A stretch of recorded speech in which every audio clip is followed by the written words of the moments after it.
Quest. Perfect. So as I was saying earlier, good evening, everyone. This is the first of our 4 webinars that we have this spring. My name is Justin Van Horn, Softball Ontario Education Officer, and we're welcoming you to the first webinar called Managing the Game, the Rules Behind the Rules. With us tonight are Brian Reese and Dave Jackson. I want to give you a little bit of a bio for each of them so that you know who's going to be with you this evening. So we're going to begin with Brian Reese. Brian Reese is from Fortis, Ontario. He's officiated at 6 Canadian championships. He achieved his level 5 in 2024 at the men's championship in Saskatoon. He's a Softball Ontario instructor evaluator. He resides in Zone 8, and he's also Softball Ontario's social media guru. So anything on Facebook being posted to our YouTube channel, Brian is our good guy who's looking after that. With Brian this evening is Dave Jackson. Dave's from Ajax, Ontario, and he's a level 4. Dave's officiated at 5 Canadian championships, including, and also 2 Canada Summer Games. He's this year's alternate for the men's Canadian championships. He's also a Softball Ontario instructor evaluator, also from Zone 8. And when he's not involved in softball, he is a Basketball Ontario certified referee and coach. As I was saying just a little bit earlier, we do have a series of webinars. So just so you know what's coming up, April 12th, April 19th, and April 26th are 3 other webinars that we're hosting. We hope you can join us at that time. They're all at 7 p.m. And for each of those, a Zoom link will be sent out in the few days leading up, either in your email or through some social media platforms. So without any further ado, I definitely want to pass it over. Everyone, please welcome Brian and Dave.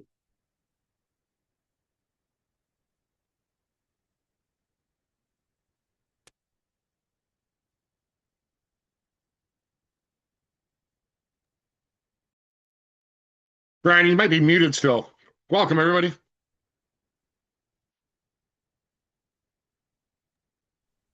Thanks, Dave. I absolutely was muted and couldn't figure out how to get myself off of it. No problem.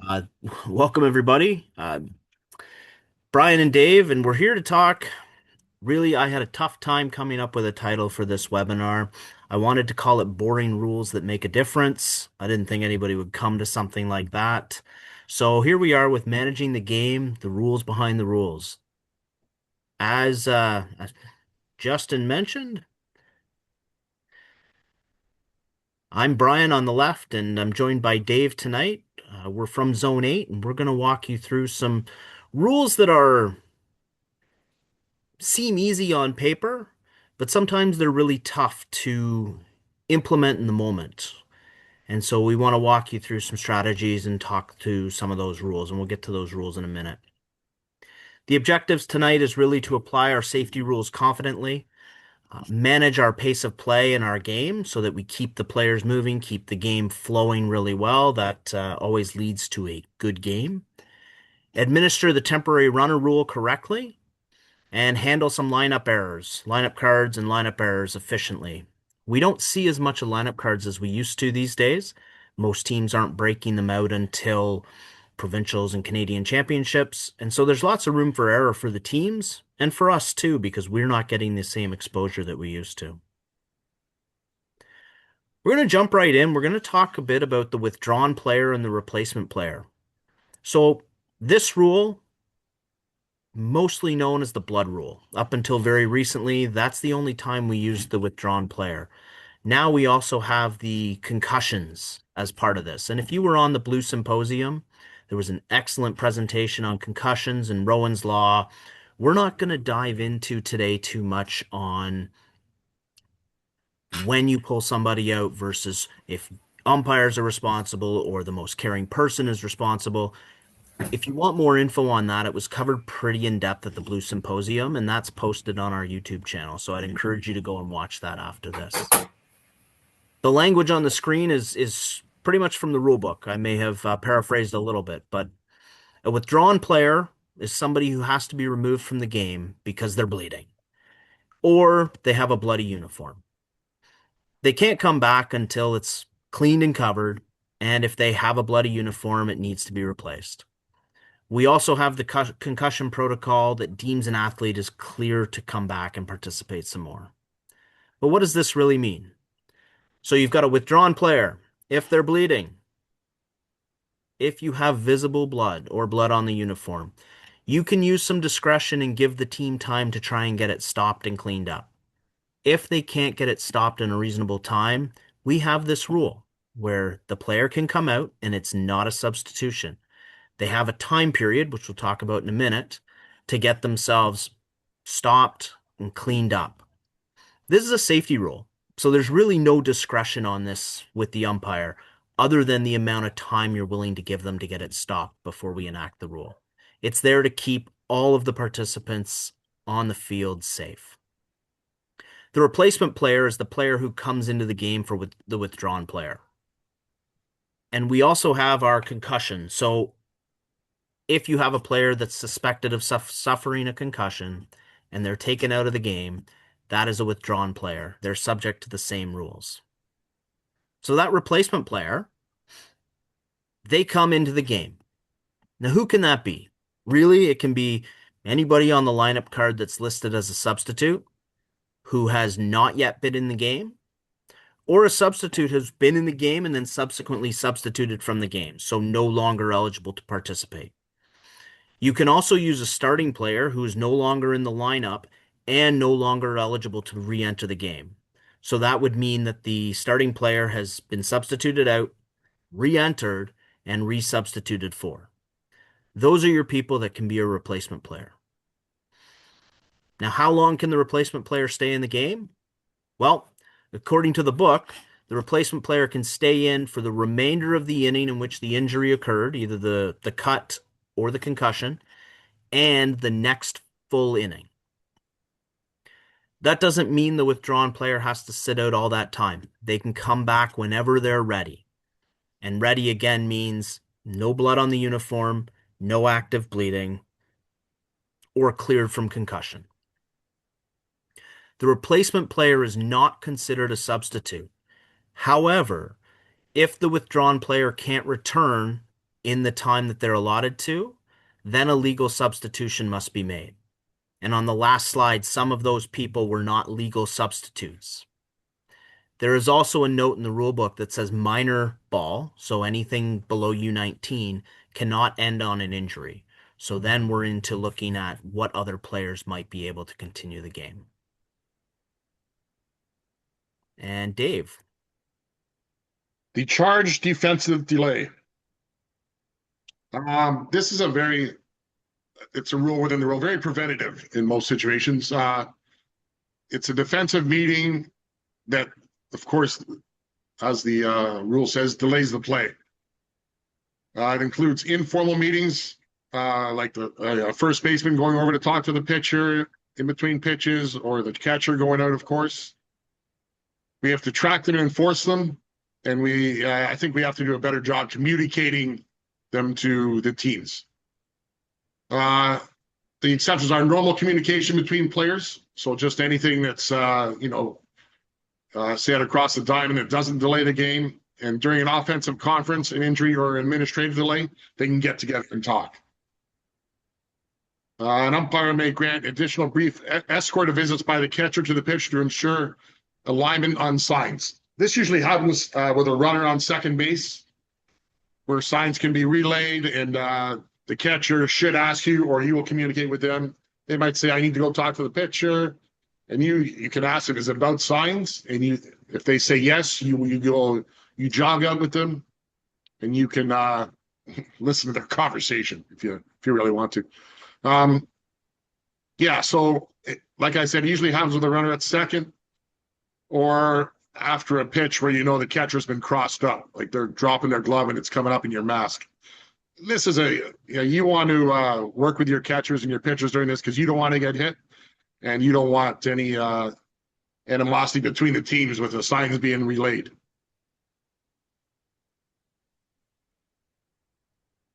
a second or subsequent defensive delay shall result in a ball in the batter. And if the delay is following a hit or the ball in play, then the ball is awarded to the next batter, right? And like I talked about, we have to use discretion on what continues on a defensive delay or what constitutes a defensive delay. Sorry, use preventive umpiring techniques to keep the game moving following a ball in play. If they've already used a delay and you've given their one delay warning, a couple of batters later, the catcher says, "I need to go talk to him." You can say, "Okay, it's going to be a ball." Like let them know. Like they're usually going to talk to you before they go. There's sometimes they still might want to go. They might take the ball on the batter or the count. They don't care. They need to talk to this guy. But use communication and and let them know what's going to happen. Hey, thanks, Dave. The third rule we're going to walk through is the temporary runner. This one gets coaches more often than not, where they go last out. Oh, we need the last out for the catcher or the pitcher. So again, I've put the language from the rule book on the screen or paraphrased. The temporary runner used for the pitcher or catcher when there's 2 outs. It must be the pitcher or the catcher of record from the previous half inning. So, that's going to be my new catcher or pitcher. Doesn't fly. That person still runs the bases. It's an optional rule. It can be chosen to be used anytime after the second out of the inning. So maybe they don't want to do it when the pitcher's on first, but they do when the pitcher's on third, or when the last available runner becomes a faster runner.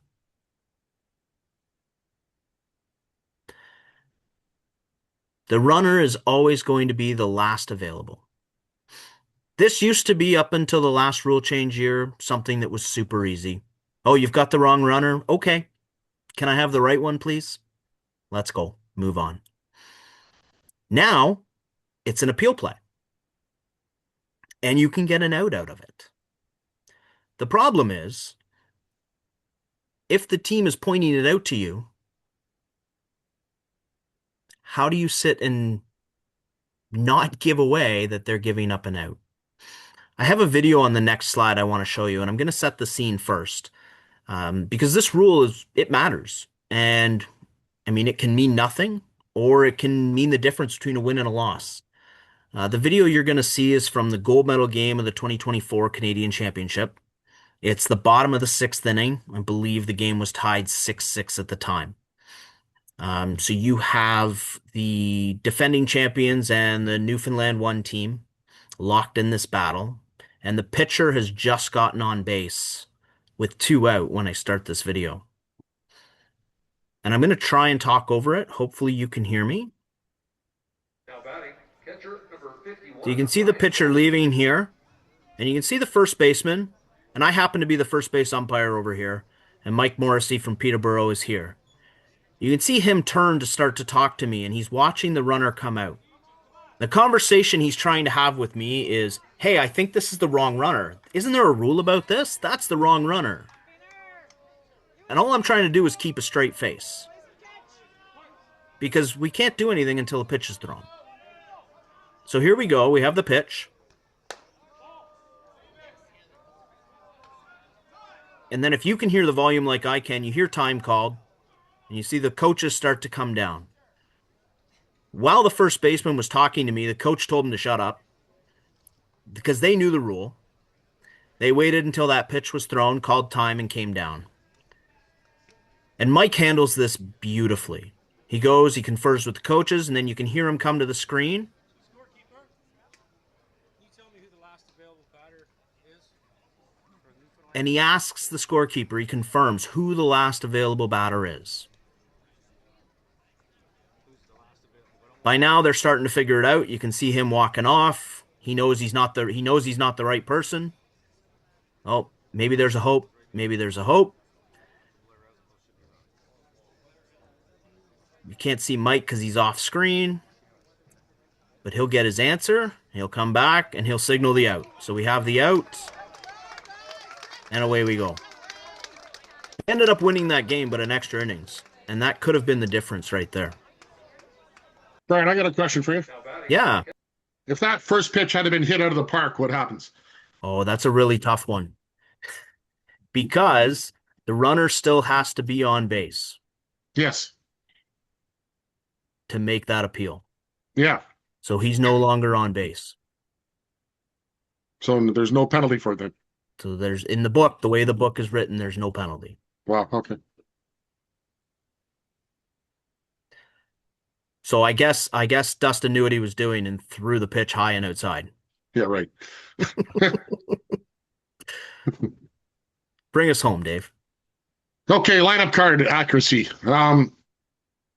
There actually is a lot you can do to a lineup card during a game without penalty, right? Let's just say all names of the starting players and the substitutes shall be listed on the lineup card. All right. So everyone has to be on the lineup card. The starting players must be physically present to be listed on the lineup card. I thought all players and the substitutes all had to be there, but only the starting players actually have to be present to be on the lineup card. You can, that was news to me. You can add a substitute to the list at any time during the game. So someone's, coming from another park or late from work or who knows where they're coming from, you can add them to the list. If there's a mistake on the lineup card, you can fix it. Like incorrect numbers, spelling errors. You can change numbers. Guys put the wrong shirts on. You can fix that. There is no penalty for these. You can fix it and move on. As long as the right person is in the right spot, that is all that matters.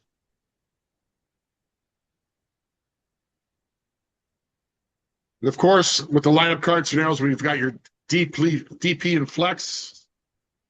This is your typical lineup card with your subs. We'll go through this scenario. Sure, it's always good to review the DP and the flex. The DP bats in the lineup spot, in the 4 spot. The flex does not bat initially, so they're starting with 10. The flex can play defense for any of the 9 players. In this lineup card example, the flex is playing right field for Evans.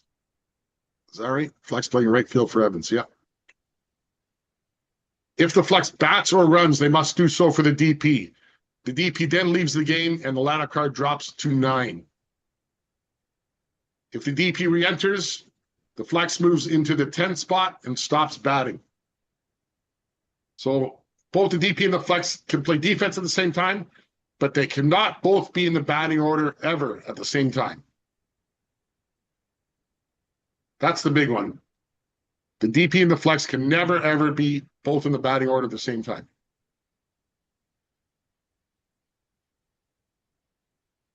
Is there anything else you wanted to cover there, Dave?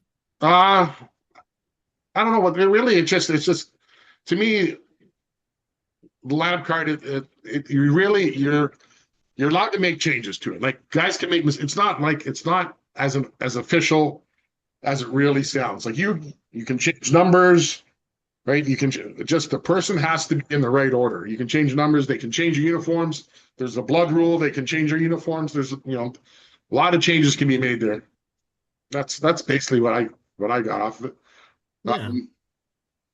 Yeah. So if Taylor's number was actually 8 and they screwed it up and number 8 came up after number 3 and Brown's number was actually, I didn't realize Brown was 8. So let's say Brown was 28. Yeah. It's very simple. Hey, are you Brown? Yes. Yeah. Okay, cool. Change the numbers. Right. And I would communicate that, of course. Like I'm not just changing my lineup card, not saying anything.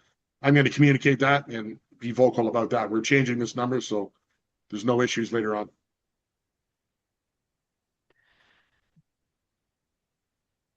Yeah, that's it's pretty simple. Before you go away from there, I couldn't get this typed in there. Your second bullet said the flex can play defense for any of the 9 players. Is it not the DP who plays for any of the 9 players? Not the flex. Flex plays defense for the DP. No, the flex can play defense for anyone. Yeah, and then you get into your OPO or your offensive player only.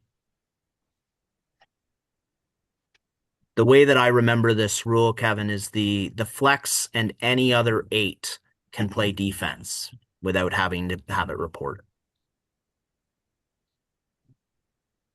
That's very simple. Any 9 of the players can play defense at any time, anywhere. Yeah.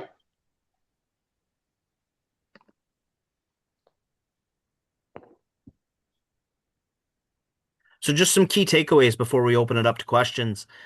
Safety rules, they're there for a reason. They're there to protect the athletes. They're there to protect the officials. And I guess I stepped in it myself there because the officials, we are athletes too. So they're there to protect all the participants in the game. So they're automatic. There's not a lot of gray area with the blood rule or the concussion rule. Game flow. So we talked about a couple of game flow with the charged defensive delays and the use of the temporary runner. They're there to keep the game moving. And then the last point is on accuracy. And these rules, they may seem really basic to a lot of you. Or they may be, oh, hey, I just learned that tonight, like Dave was saying during the lineup cards. We specifically picked these rules because either the committee members or some of the supervisors from different championship tournaments throughout the province last year said, hey, we're not struggling with these, but we're seeing some inconsistent application of the rules. So we thought we'd put these rules together on paper so that as a group, we go into this season knowing our rules, knowing our procedures, and knowing how to properly enforce them.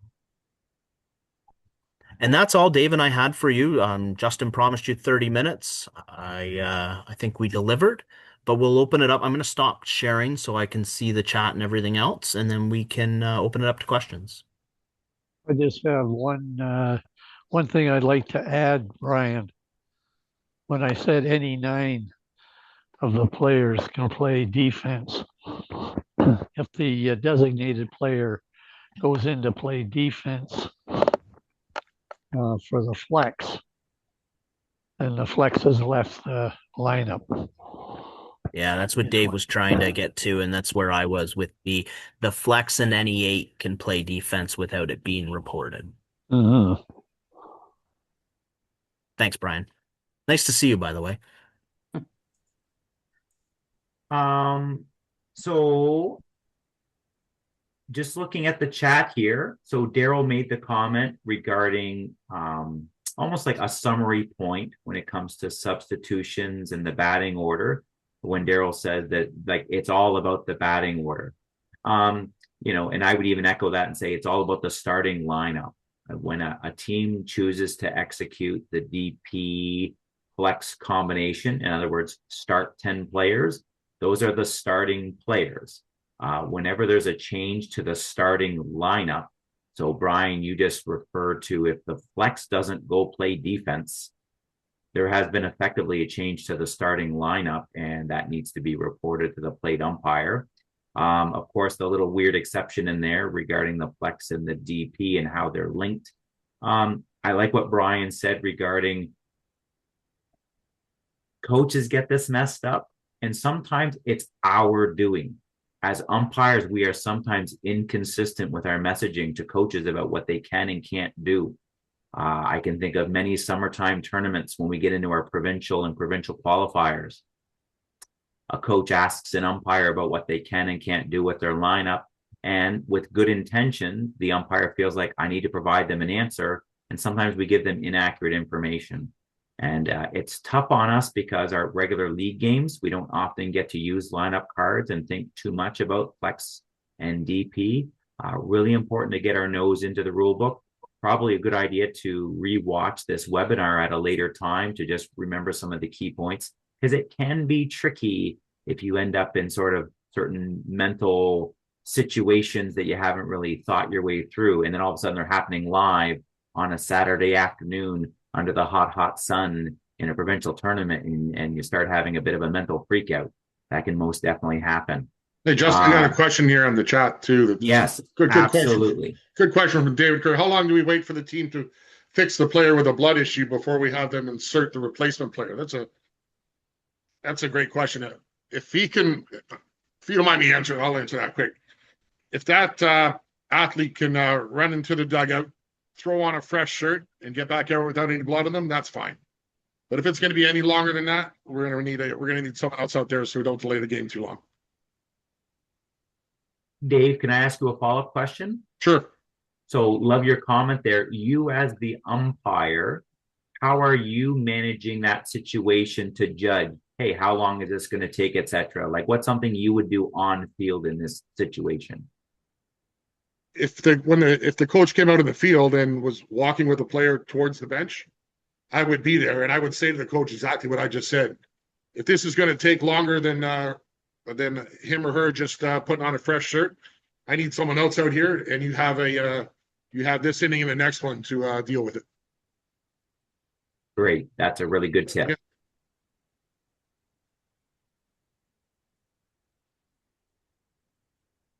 So sorry, Justin, clear, I was just going to chime in on that. There's one area where I might exercise a little bit more discretion on that, and that's if it's my pitcher, where I might give them a little bit more time to get the blood stopped and cleaned up because they're going to have to warm up a new pitcher. And they might be doing that down the sideline, but I can't restart the game until my pitcher's ready anyways. So there may be a little bit more discretion in that alone. So, David, I'm sure we answered your question by saying your check's in the mail, but because there is no hard and fast rule, but that's probably as close as we can get.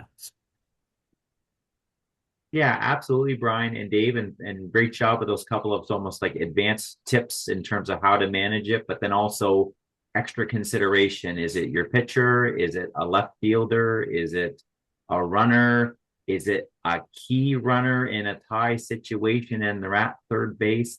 Yes, those can certainly affect. Oh, and also how responsive is the team being? It's one thing if somebody has some blood. If the team is taking no immediate action to try and address it, that can also affect some of your management of that situation, potentially. So not seeing any more action in the chat, we are going to go into our closing sequence here. So I am going to, oh, wait a second, Ken has just popped in here. Brian, are you able to read the chat? I am. I'm looking at it. To be honest, Ken, I think that's a gap in the rule. It was pointed out when they made that rule change, and I just went to the rule addendums page on Softball Canada to check to see if there was something there, and the only thing there is around correcting the runner. So the book is very clear that the runner has to be on base at the time the appeal is made. Great follow-up question there, Ken, and thanks for that additional explanation, Brian. Ken, you get extra points for carefully listening during that moment when Brian was talking about that, for sure. And also good point, Ken. That might be a further correction in the wording or extra comment made in that particular rule in a future yearbook or a future rule book year. Okay. Well, we are going to wrap things up. So I would like to say thank you to everyone who attended tonight's webinar. Our next webinar is on April the 12th, 7 p.m. Look for the email in your inbox or check social media in the week leading up. I would like to thank very, very much Brian and Dave for their presentation tonight. Great information. We all really enjoyed it. Nice to see everyone, and hopefully we see you back on April the 12th. Thanks very much. Bye-bye. Thanks, everybody. Good job, guys.